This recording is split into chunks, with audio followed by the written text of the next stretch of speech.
ഇവർ ഈ പൊറുക്കുന്നത് നമ്മളെ പാവങ്ങളെ ബദാം വരുന്ന സംഭവം കേട്ടോ. ശരിക്കും ഇതിന് എന്താ പറയുക നിനക്കറിയില്ല. അപ്പോൾ സംഭവം ഞാൻ കാണിച്ചു തരാം. ഇതാണ് ആ സാധനം. അപ്പോൾ ഇത് ശരിക്കും ഉണങ്ങിയാൽ നമുക്ക് നല്ല നീറ്റായി പെർഫെക്റ്റ് ആയിട്ടൊക്കെ പൊളിച്ചെടുക്കാൻ പറ്റും. പക്ഷെ ഞാനിപ്പോൾ നിങ്ങൾക്ക് കാണിച്ചു തരാൻ വേണ്ടിയിട്ട് ഉണക്കാതെ നോക്കണില്ല. ഇത് ജസ്റ്റ് ഒന്ന് കാണിച്ചു തരാണ്. അത് നിങ്ങൾക്ക് എല്ലാവർക്കും അറിയുന്നൊരു സംഭവം ആയിക്കാരം.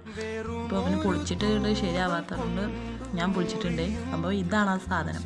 ഇതെല്ലാം കൂടി പൊളിച്ചിട്ട് ഒന്നിച്ച് കാണിച്ചു തരാമെന്ന് വിചാരിച്ച്. കണ്ടില്ലേ ഇവിടെ തിരക്കാണ് ഇതിന് വേണ്ടിയിട്ട്. അതുകൊണ്ട് പിന്നെ പൊടിച്ച് എല്ലാവർക്കും കൊടുത്തു.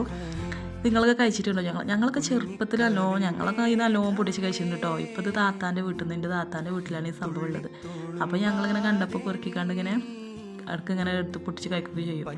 അപ്പോൾ പണ്ടത്തെ പോലെ നല്ല നമ്മളാദ്യമൊക്കെ നല്ലോണം ഇതൊക്കെ കുത്തി പൊട്ടിച്ചൊക്കെ കഴിച്ചിരുന്നതാണ്. ഇപ്പോൾ പിന്നെ ഇവർക്ക് ഇങ്ങനെ കൊടുത്തപ്പോൾ ഇവർക്കും എല്ലാം ഇഷ്ടമായി. നമുക്കിപ്പോൾ ഇങ്ങനത്തെ ബദാമൊക്കെ വെച്ചാൽ അഡ്ജസ്റ്റ് ചെയ്യാൻ പറ്റുള്ളൂ. അപ്പോൾ ഈ സംഭവം കഴിച്ചവരൊക്കെ ഉണ്ടെന്ന് കമൻറ്റ് ചെയ്യും കേട്ടോ. നല്ല ടേസ്റ്റൊക്കെയാണ്. അപ്പോൾ ശരി, ഞാൻ ഈ ബാക്കിയും കൂടി വേഗം ഒന്ന് പൊട്ടിച്ച് കൊടുക്കട്ടെ. ബൈ.